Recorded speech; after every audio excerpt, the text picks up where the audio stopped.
여러분, 예수님은 십자가에 못 박혀 죽으셨다가 사흘 만에 부활하셨습니다. 우리 믿는 사람 아멘 합시다. 아멘. 이 사실을 믿는다는 건 복음 중에 복음이고 진리 중에 진리고, 어떤 경우에도 이 사실은 우리가 후퇴할 수도 물러날 수도 없어요. 이렇게 예수님은 십자가에 못 박혀 죽으셨다가 사흘 만에 부활하시고 이 땅에 40일 동안 계시면서 꽤 많은 사람들을 만났어요. 특별히 예수님이 베드로를 만났거든요. 오늘 본문은 예수님이 베드로를 만나서 세 가지를 질문했고 세 가지 답변을 들었어요. 자, 어떤 질문을 했냐? 15절. 여러분 눈에 보이는 대로 언더라인 합시다. 요한의 아들 시몬아, 내가 이 사람들보다 나를 더 사랑하느냐? 이렇게 물어봤어요. 베드로가 주님, 내가 주님을 사랑하는 줄을 주님께서 아시나이다, 이렇게 대답했어요. 16절에도 예수님은 똑같이 요한의 아들 시몬아, 네가 나를 사랑하느냐? 17절에도 요한의 아들 시몬아, 네가 나를 사랑하느냐? 이렇게 물어봤어요. 그때마다 베드로 내가 주님을 사랑합니다, 내가 주님을 사랑합니다 라고 대답했어요. 예수님은 그 베드로의 대답을 듣고 나서 세 번씩이나 중요한 말을 했어요. 15절 마지막에 언더라인 치세요. 내 어린 양을 먹이라. 16절 마지막에 내 양을 치라. 또 17절 마지막에 내 양을 먹이라 고 말씀하셨어요. 여러분, 예수님은 하늘로 승천하시면서까지 이 땅에 남아있는 제자들에게 자기 목숨값으로 구원한 사람들을 부탁하셨어요. 제자들은 예수님이 자기 목숨값으로 구원한 사람들을 돌보는 사명을 부활하신 예수님에게 부여받았어요. 그래서 예수님의 제자들에겐 하나님의 아들 독생자 예수 그리스도께서 십자가에서 죽기까지 사랑한 한 영혼 한 영혼, 한 사람 한 사람을 돌봐야 하고 먹여야 하고 책임져야만 하는 사명이 있어요. 자, 이렇게 예수님은 부활 승천하시면서 제자들에게 영혼을 돌보는 사명을 주셨고, 또 제자들은 이 땅에 있는 모든 교회와 성도들에게 동일하게 영혼을 돌보는 사명을 주셨어요. 그러므로 이 땅에 있는 모든 교회와 십자가의 은혜로 구원받은 모든 성도들은 하나님이 맡겨주신 한 영혼 한 영혼을 천하보다 귀하게 여기며 그들을 돌봐야 할 사명이 있다는 거예요. 결국 교회의 사명이 뭐냐? 한 영혼 한 영혼을 하나님 아버지의 마음으로 돌봄으로 말미암아서 예수의 제자 만드는 것, 그것이 교회의 사명이에요. 그런 의미에서 이 땅의 모든 교회는 사람의 제자가 아닌 예수님의 제자를 만들어야 하며, 또 이 땅의 모든 교회는 예수님의 제자가 된 사람들이 예수 그리스도께서 목숨값으로 구원한 사람들을 잘 돌볼 수 있도록 제자를 만드는 일, 그 일을 계속해서 지금까지도 해왔지만 앞으로도 꾸준히 해와야 돼요. 저는 이 예수님이 제자들에게 맡긴 영혼을 돌보는 사명, 그리고 제자들이 이 땅의 교회와 먼저 믿은 성도들에게 맡긴 영혼을 돌보는 사명, 이 사명이 지속되기 위해서는 내가 먼저 예수님의 제자가 돼야 하며, 이 땅에 있는 모든 교회가 영혼을 돌볼 수 있는 예수님의 제자를 만드는 일에 열심을 내야 돼요.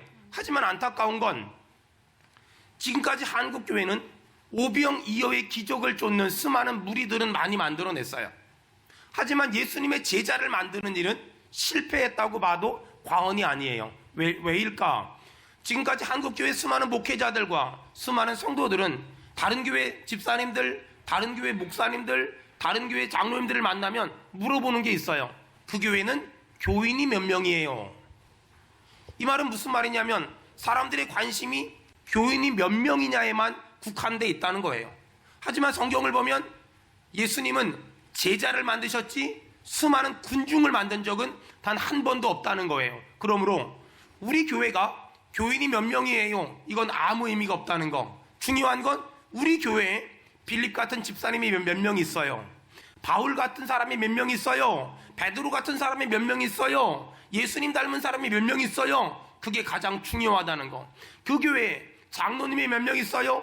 집사님이 몇 명 있어요. 권사님이 몇 명 있어요. 이건 아무렇지도 않다는 거. 정말 중요한 건 주여, 우리 교회가 교인이 1000명이에요? 교인이 2000명이에요? 교인이 3000명이에요? 이걸 말하는 교회가 아니라 우리 교회가 베드로 같은 사람이 있어요? 빌립 같은 사람이 있어요? 바울 같은 사람이 있어요? 아멘 합시다. 이런 교회 되길 축원합니다. 아멘. 저는 정말 예수님이 기뻐하는 교회는 교인이 몇 명 있어요? 라고 물어보는 것이 아니라 그 교회 바울 같은 사람이 있어요? 그 교회 베드로 같은 사람이 있어요? 그 교회 스데반 같은 사람이 있어요? 그 교회 빌립 같은 사람이 있어요? 이렇게 물어봤을 때 네, 우리 교회 집사님 중엔 빌립 같은 사람이 있어요. 바울 같은 사람이 있어요. 베드로 같은 사람이 있어요. 예수님 닮은 사람이 있어요. 여러분, 우리 교회 그런 교회 되길 축원합니다. 아멘. 여러분, 그것을 진짜 교회다, 그것을 하나님이 기뻐하는 교회다 라고 말합니다. 지금 한국교회 안에 세 종류의 교인이 있습니다. 교인, 신자, 제자. 교인은 예수님을 믿지 않지만 가정의 평화와 이 땅의 평화를 위해서 나와주는 사람들. 신자는 예수님을 믿어요. 하나님의 은혜도 받았어요. 천국 갈 줄 믿어요. 딱 거기까지. 제자는 여기서 한 걸음 더 나아가서 예수님을 사랑해요. 예수님을 닮길 원해요. 예수님을 위해서 내 것을 희생하고 헌신하길 원해요.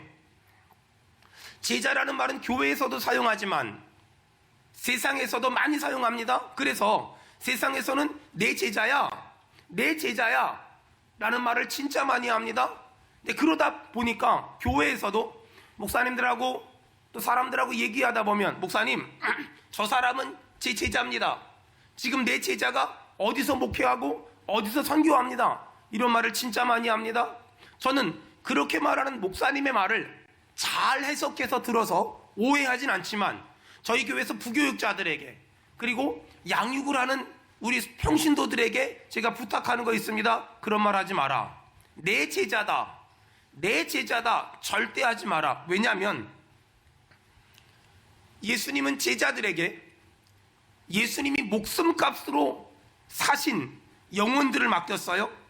그리고 제자들은 이 땅에 있는 교회들에게 예수님이 목숨값으로 사신 사람들을 맡겼어요. 그러므로 교회는 교회의 제자, 황유성 목사의 제자를 만드는 것이 아니라 예수 그리스도의 제자. 저는 우리 교회에 황유성 목사의 오른팔, 황유성 목사의 왼팔 한 명도 없었으면 좋겠어요. 저는 우리 교회에 목사의 사람 한 명도 없었으면 좋겠어요. 저는 사랑하는 수원은혜교회 모든 성도들이 예수님의 제자가 되기며 예수님의 제자가 되길 바라며 아멘. 예수님의 사람이 되길 바라며 아멘. 하나님의 사람 되길 축원합니다. 아멘. 그것이 하나님의 뜻이에요. 그러니 혹시라도 누가 다 돌아다니면서 내가 우리 목사님 오른팔이라고 왼팔이라고 말하거든, 여러분 이 설교를 기억하고 우리 목사님은 그런 거 안 키운다고, 우리 목사님은 그런 거 안 만든다고 당당하게 얘기하셔도 괜찮습니다. 여러분, 제가 왜 이렇게 이 말을 중요하게 얘기할까? 여러분, 예수님은 항상 예수님의 제자를 만들었지 단 한 번도 사람의 제자를 만든 적이 없어요. 그래서 전 우리 교회가, 우리 교육자들이 성도들을 가르치던, 훈련받은 평신도들이 성도들을 가르치건, 우리의 목적은 내 사람, 내 제자를 만드는 것이 아니라 예수님의 제자, 예수님의 사람. 여러분, 우리 교회에서 황유성 목사의 제자, 우리 부교육자들의 제자를 만드는 것이 아니라 여러분 모두가 예수의 제자가 되길 축원합니다. 자, 오늘 성경을 보면 예수님 주변에 두 종류의 사람이 있었습니다. 양과 제자. 자, 오늘 제가 제자를 해석할 것이고 양을 해석할 텐데 성경 전체를 보면 다르게도 해석할 수 있어요. 하지만 요한복음 21장만 국한해서 본다면 오늘 저처럼 해석하는 것이 성경적으로 좀 더 접근성이 있어요. 자, 요한복음 21장에 보니까 예수님 주변엔 제자가 있었고 양이 있었는데, 예수님은 예수님을 믿는 모든 사람을 양이라고 지칭했고, 그 다음에 양을 먹이고 돌보고 지키는 사람들을 제자라고 지칭했어요. 자, 그렇다면 우리 중 어떤 사람은 하나님으로부터 양으로 부름받은 사람이 있고, 우리 중 어떤 사람은 하나님으로부터 제자로 부름받은 사람이 있다는 거예요. 자, 그렇다면 내가 양으로 부름받았을까? 내가 제자로 부름받았을까? 이 부분을 정확히 영적인 분별력을 가지고 생각을 정리해야 돼요. 내가 양으로 부름받았는데 제자가 되겠다고 우기면 그 사람의 인생에 어려움이 있어요. 반대로 내가 양으로 부름받았는데, 내가 제자로 부름받았는데 나는 양으로 살 거야, 그것도 옳지 않아요.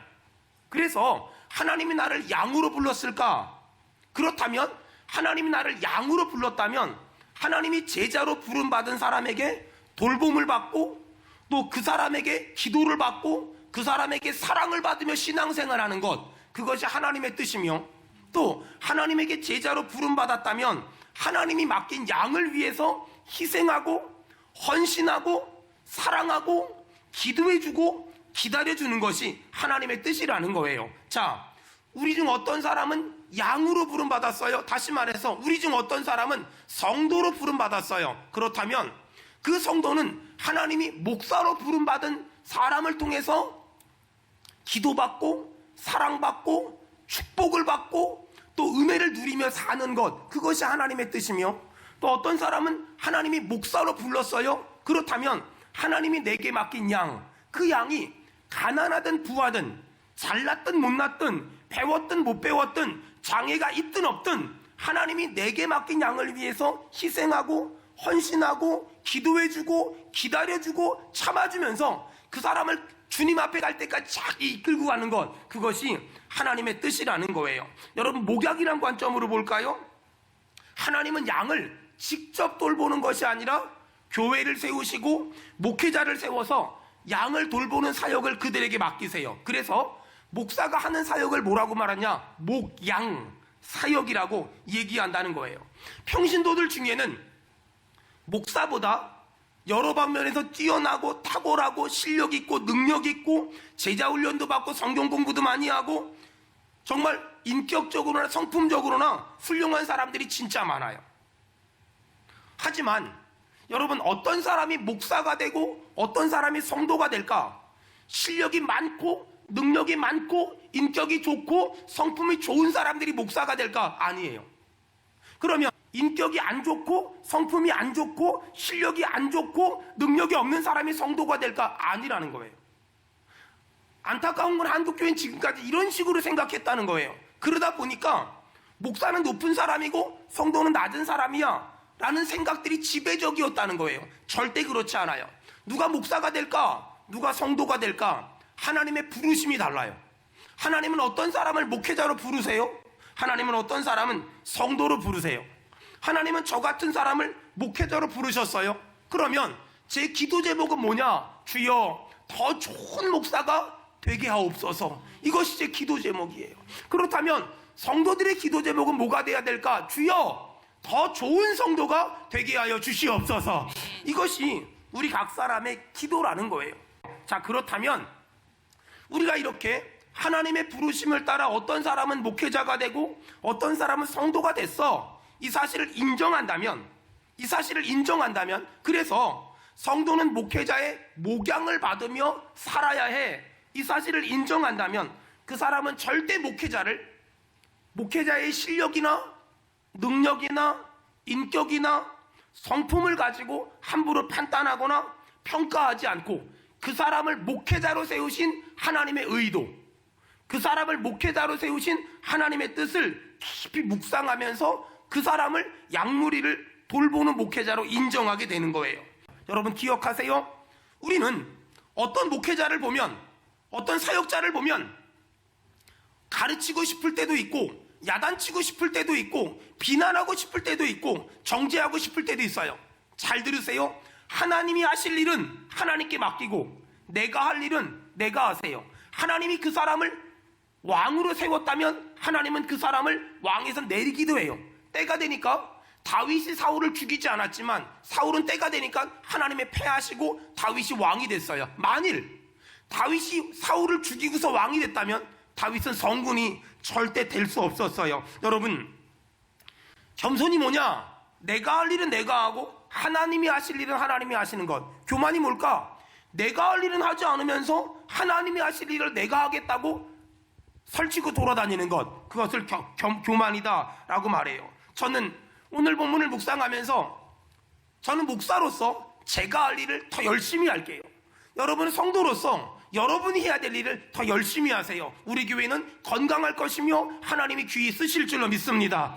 그런 의미에서 제가 늘 목사라는 직분을 가지고 하나님 보시기에 더 합당한 목사가 되기 위해서 가지고 있는 어떤 목사로서의 원칙이 있어요. 첫째, 제가 이 말을 하는 이유는 여러분 이 말을 듣고 저를 지켜봐 달라는 거예요. 제가 이렇게 안 살면 얘기해 주세요. 목사님, 그때 설교할 때 그런 얘기 해놓고 왜 안 지켜요? 이렇게 말하면 제가 깜짝 놀라서 돌아갈게요. 정신 차릴게요. 저의 감시자가 되어달라는 거예요. 제가 영적으로 변질되지 않을 수 있도록 저를 지켜달라는 말이고 저를 돌봐달라는 말이에요. 최소한 성도들보다 더 많이 성경 읽고 더 많이 기도하겠습니다. 최소한 성도들보다 더 많이 헌신하겠습니다. 성도들에게 한 가지를 부탁하기 위해서 제가 먼저 10가지 이상을 해내고 말하겠습니다. 새벽 기도는 할 수 있는 대로 빠지지 않겠습니다. 새벽 기도가 끝나면 자지 않고 그 시간을 활용해서 지금보다 더 실력 있는 목회자가 되겠습니다. 신방 갔을 때 헌금은 맞지만 도서비든 차량 기름값이든 돈은 받지 않겠습니다. 그럼에도 불구하고 주시면 함께 신방한 부교육자들에게 흘려보내겠습니다. 이해해 주시기 바랍니다. 경조사도 마찬가지입니다. 경조사를 섬겼다고 제게 돈을 주시면 여러분의 자녀의 이름으로 교육관 건축 헌금을 드리겠습니다. 약속 시간은 전쟁이 나지 않는 한 지키겠습니다. 교인들이 보지 않는 곳에서도 목사로서의 품위를 잃지 않겠습니다. 토요일은 주일을 준비하는 데 집중하겠습니다. 월요일은 돌아오는 주일 설교를 준비하는 데 집중하겠습니다. 교회에 그 어떤 인간적인 대접도 요구하지 않고 교회에 절대 물질적인 부담을 주지 않겠습니다. 교회를 이용해서 어떤 이득도 취하지 않으려고 애쓰겠습니다. 교인들에게 대접받는 사람으로 살지 않고 교인들을 섬기는 사람으로 살겠습니다. 거짓말하지 않겠습니다. 실수를 깨달았을 때 즉각 사과하겠습니다. 나도 하지 못하는 걸 교인들에게 요구하지 않을 것이며 내가 먼저 설교한 대로 살겠습니다. 교인들의 비밀을 흘리지 않겠습니다. 교회 재정에 관여하지 않겠습니다. 교인들 이름을 최선을 다해 외우겠습니다. 장례 예배 땐 길게 설교하지 않겠습니다. 이성이 혼자 있을 땐 혼자 신방 가지 않겠습니다. 주일 예배를 결석한 사람을 꼭 신방하겠습니다. 부교육자들과 그들의 가족을 사랑하겠습니다. 부교육자들이 설교할 때 더 크게 아멘 하겠습니다. 절대적인 진리는 절대 양보하지 않지만 상대적인 일들은 다 양보하겠습니다. 여러분, 저는 정말 우리 교회를 사랑합니다. 그리고 저는 정말 우리 성도들을 사랑합니다. 제가 지금보다 더 최선을 다해서 목회할 것이고 더 주님 심정으로 사역할 겁니다. 여러분, 저는 우리 성도들에게 어떤 것을 요구하거나 어떤 변화를 요구하기보다 제가 더 좋은 목사가 되기 위해서 발버둥 칠 것이고 제가 더 좋은 목사가 되기 위해서 애쓸 겁니다. 그러니 저는 목사로 부름받은 사람으로서 더 좋은 목사가 되기 위해서 애쓸 테니 여러분은 성도로 부름받았다면 더 좋은 성도가 되기 위해서 여러분 애써주시기를 주님의 이름으로 부탁합니다. 목사는 더 좋은 목사가 되는 게 기도 제목이어야만 합니다. 성도는 더 좋은 성도가 되는 것이 기도 제목이 돼야만 합니다. 안타까운 게 하나 있어요. 어떤 성도들이 신앙생활 할 때 저 사람 아슬아슬하다 라고 생각되어질 때가 있어요. 그때가 언제냐면 성도의 기도 제목은 더 좋은 성도가 되는 것이어야 되는데 안타까운 건 성도의 기도 제목이 목사의 선생이 되려고 할 때 아슬아슬하다, 저러다 넘어질 텐데, 저러다 상처받을 텐데, 저러다 쓰러질 텐데, 그런 생각이 들 때면 너무나 마음이 아프고 너무나 속상해요. 여러분, 우리의 기도 제목을 정리해 보세요. 성도의 기도 제목은 목사의 선생이 아니에요. 성도의 기도 제목은 더 좋은 성도, 목사의 기도 제목은 더 좋은 성도를 만드는 게 아니라 더 좋은 목사가 되기 위해서 발버둥 치는 거예요. 자, 그렇다면 저는 우리 성도들에게 부탁하고 싶은 게 하나 있어요. 여러분, 전 우리 교회가 지금보다 더 수준 있는 교회가 되고 우리 교회가 지금보다 더 성숙한 교회가 되기 위해선 아마 저에 대해서는 뭐 잘한다 못한다 하는 분들이 많지는 않을 거예요. 하지만 우리 부교육자들이 설교를 하든 사역을 하든 그것들에 대해서 잘한다 못한다 평가하지 말았으면 좋겠어요. 판단하지 말았으면 좋겠어요. 정죄하거나 비판하지 않았으면 좋겠어요. 왜? 그 사람들은 사역을 잘해서, 성경을 많이 알아서, 일을 잘해서 목사가 된 것이 아니라 하나님이 부름 받은 것 때문에 그들은 목사가 된 것이고 앞으로 만들어져 가야 될 사람이에요. 그렇다면 우리 교회 부교육자들을 대하는 자세가 달라져야 돼요. 우리 교회 부교육자들을 바라보는 시선이 완전히 달라져야 돼요. 여러분, 이렇게 목사는 하나님이 내게 맡긴 양들을 열심히 먹여야 돼요. 양들은 하나님이 내게 허락하신 목사님이 전하는 말씀을 통해서 계속 영적인 양식을 공급받아야 돼요. 그래서 좋은 목사가 누굴까? 잘 먹이는 사람. 좋은 성도는 누굴까? 잘 먹는 사람. 만약에 목회자가 하나님이 내게 맡긴 양떼들을 제대로 먹이지 못해서 양들이 삐쩍 말라서 영양실조에 걸리고 탈진해 가지고 어디 은혜 받을 데가 없나 여기저기 기웃거리고 돌아다니고 여기저기 유튜브나 찾고 돌아다닌다면, 만약에 제가 그 정도밖에 수준이 안 된다면, 우리 교회 교육자들이 그 정도밖에 수준이 안 된다면, 그러면 하나님 앞에 가서 저도 우리 교육자들도 혼날 거예요. 똑바로 못 먹였으니까, 제대로 못 먹였으니까, 제대로 못했으니까, 제대로 못 감당했으니까. 하나님은 그런 목회자를 절대 가만두지 않을 것이고, 그런 목회자에게 절대 하나님은 자기 양을 맡기지 않을 거예요. 그래서 저를 비롯한 우리 교회 부교육자들은 어떻게 하면 하나님이 내게 맡긴 성도들에게 정말 풍성한 꼴을 먹일 수 있을까? 풍성한 영의 양식을 먹일 수 있을까? 성경을 붙잡고 씨름하고, 책을 붙잡고 씨름하고, 틈만 있으면 기도하고, 틈만 있으면 금식하고, 틈만 있으면 철야하면서 좋은 영의 양식을 먹이기 위해서, 좋은 꼴을 먹이기 위해서 몸부림쳐야 돼요. 여러분, 저는 지금도 여전히 부족하고 연약하고 시원치 않지만, 지금까지도 그래왔고 앞으로도 우리 성도들에게 더 좋은 영의 양식을 먹이기 위해서 몸부림치고 발버둥 칠 테니, 여러분, 저는 잘 먹이기 위해서 정말 많이 애쓰고 정말 많이 발버둥 칠 테니, 여러분, 부족한 종이 준비해서 먹이려고 애쓰는 영의 양식을 잘 받아 먹어서 여러분의 영적인 어떤 풍요함이 다시 한번 살아나고 다시 한번 회복되길 축원합니다. 아멘. 엄마 아빠가 자식 먹이려고 아무리 맛있는 음식을 많이 준비해놔도 자식이 안 먹으면 소용없잖아요. 자식이 안 먹으면 아무 소용이 없잖아요. 자식이 먹지 않으면 어떤 소용이 있어요? 음식을 만들어다가 쫓아다니면서 이것 좀 먹어라, 이것 좀 먹어라, 이것 좀 먹어라, 이것 좀 먹어라 해도 안 먹으면 아무 소용없잖아요. 좋은 교회란, 목사는 잘 먹이기 위해서 애를 써야 돼요. 어떻게 하면 더 좋은 양식을 먹일까? 어떻게 하면 더 좋은 양식을 먹일까? 어떻게 하면 더 좋은 양식을 먹일까? 목사는 발버둥을 쳐야 돼요. 반대로 성도는 담임 목사가 준비한 그 말씀을 어떻게 하면 잘 먹을까? 어떻게 하면 잘 먹을까? 어떻게 하면 잘 먹을까? 어떻게 하면 잘 먹을까? 여러분, 우리 교회가 이런 교회 되길 축원합니다. 자, 이렇게 목사는 잘 먹이려고, 성도는 잘 먹으려고, 이런 교회가 되기 위해서는 어떻게 해야 될까? 자, 예수님은 승천하시기 전에 베드로한테 3가지를 물어봤어요. 네가 나를 사랑하느냐? 베드로는 네, 내가 주님 사랑해요. 또 물어봤어요. 네가 나를 사랑하느냐? 또 베드로는 네, 주님 사랑해요. 또 물어봤어요. 네가 나를 사랑하느냐? 네, 내가 주님 사랑해요. 그럼 내 어린 양을 먹여라, 내 양을 쳐라, 내 양을 먹여라. 여러분, 어떻게 하면 목사는 성도들에게 더 좋은 영적인 양식을 먹이기 위해서 애쓰는 교회를 만들고, 성도들은 어떻게 하면 목사님이 전하는 말씀을 통하여 내 영혼의 배부름을 느끼며 살아갈 수 있을까? 여러분, 제일 중요한 게 뭔지 알아요? 목사는 성도들을 예수님을 사랑하는 마음으로 사랑하는 거예요.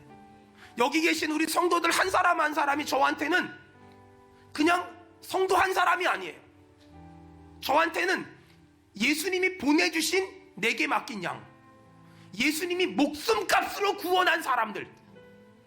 그래서 내가 예수님을 사랑하는 마음으로 우리 성도들 한 사람 한 사람을 사랑하고, 반대로 우리 성도들은 저를 볼 때 그냥 많고 많은 목사님 중에 한 명이야 라고 바라보면 은혜를 못 받아요.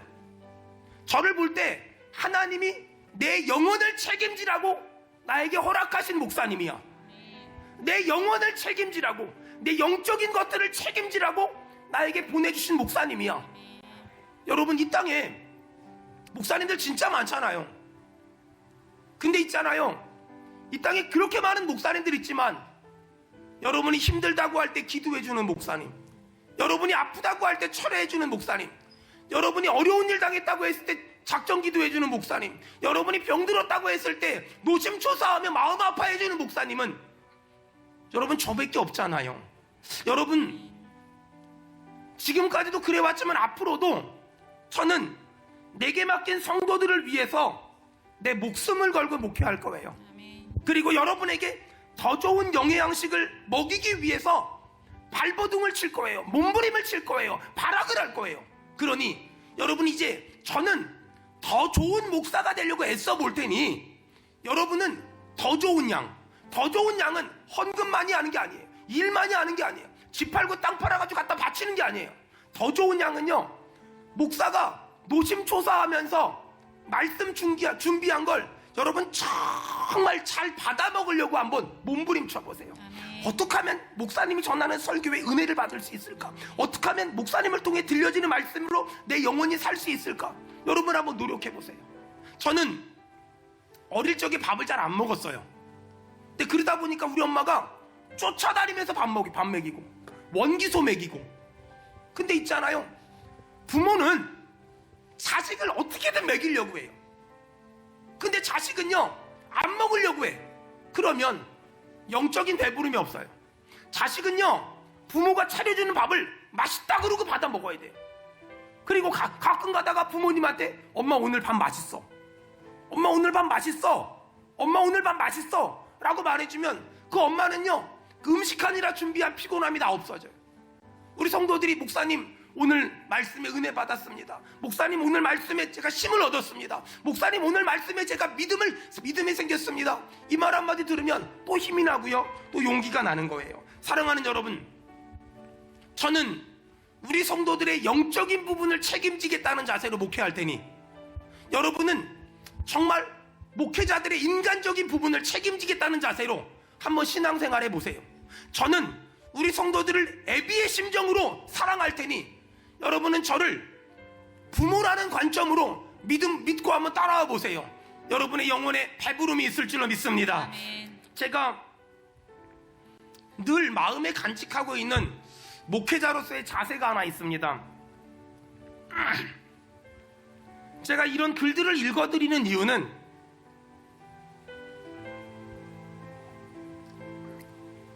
여러분이 저의 관리자가 되어주세요. 여러분이 저의 감독자가 되어주세요. 목사님 그렇게 사나 안 사나 보자. 못 살면 기도해 주시고 조용히 찾아와서 얘기해 주세요. 목사님 그때 그 얘기했는데 왜 이렇게 해요? 그럼 제가 얼른 고칠게요. 왜냐하면 저도 잠깐 이 정신줄을 놓을 때가 있어요. 성도들에게 전화할 때는 다른 사람의 손을 빌려서 전화하지 않겠습니다. 성도들에게 반말하지 않겠습니다. 연장자가 저를 찾아오셨을 때는 그분이 눈에 안 보일 때까지 배웅하겠습니다. 성도들이 제가 외부 집회 갈 때 운전해 주시면 항상 옆자리에 앉겠습니다. 신방 가면 예배할 때만 상석에 앉고 예배 끝나면 저보다 연장자이신 분을 상석에 앉히려고 노력하겠습니다. 신방 예배를 인도할 땐 항상 무릎을 꿇고 예배를 인도하겠습니다. 성도들 앞에서 제 아내를 사모님이라고 부르지 않고 제 아내라고 부르겠습니다. 교회 외부에 출타할 때는 장로님들에게 출타하는 이유를 꼭 말하고 출타하겠습니다. 제가 이렇게 하는 이유는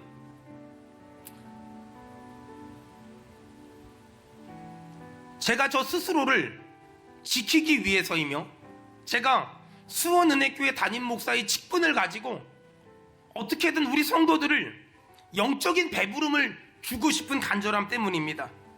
여러분 지금까지 이런 마음의 자세를 가지고 살아왔지만 아주 가끔은 무너졌을 때도 있었습니다.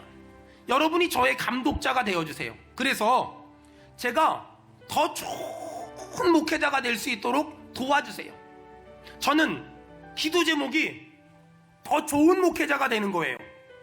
여러분은 더 좋은 양이 되기 위해서 한번 몸부림쳐 보세요. 그러면 여러분은 영적인 배부름 때문에 행복할 것이고, 저는 여러분이 배불러하는 모습을 보면서 행복하게 될 거예요. 사랑하는 여러분, 부활하신 예수님은 승천하시면서 이 땅의 목회자들에게 말씀하셨어요. 목회자들이요, 잘 먹여라. 잘 먹여라. 잘 먹여라. 그리고 부활하신 예수님은 성도들에게 말씀하셨어요. 성도들이요, 잘 먹어라. 잘 먹어라. 제 평생 기도 제목은 딱 하나예요. 우리 성도들에게 영적인 배고픔이 없게 하옵소서. 우리 성도들이 영적으로 배고파서 여기저기 쫓아다니면서 얻어먹는 인생 살지 말게 하시고, 우리 성도들이 영적으로 배불러서 늘 성령 충만하게 도와주시옵소서. 사랑하는 여러분, 이제 저는 더 잘 먹이려고 애쓰겠습니다. 여러분, 더 잘 먹어서 영혼의 배고픔이 없길 바라며 영적인 배부름을 가지고 이 세상에서 빛과 소금의 역할을 감당하기를 주의 이름으로 축원합니다.